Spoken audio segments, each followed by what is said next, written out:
سوري أخذ زيادة عن حقه أو شهرة يعني أكثر من اللي بيستاهلها. أكثر ما بيستاهلها.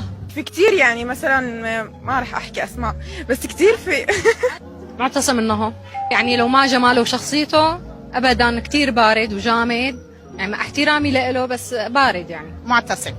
اي هذا فايت بجماله بصراحة، يعني اخذ ادوار يعني كتير فظيعة كتير.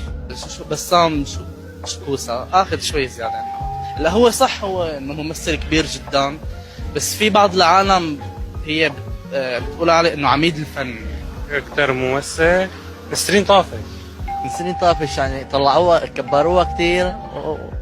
بيقولوا انه الشباب يغاروا معتصم رمضان معتصم النهار، بس يعني هو فعلا كثير عادي، يعني مع انه والله هالشخصيه الغريبه او انه عم يعطي هالدراما اللي كثير.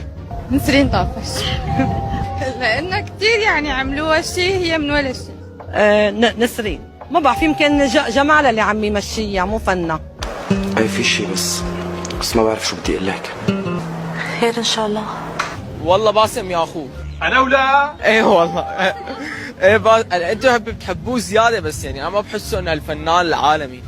يعني هي حبابة بس انا ايه نسرين طافش زيادة. اخذ دانا جبر. نسرين طافش. نسرين طافش عفوا.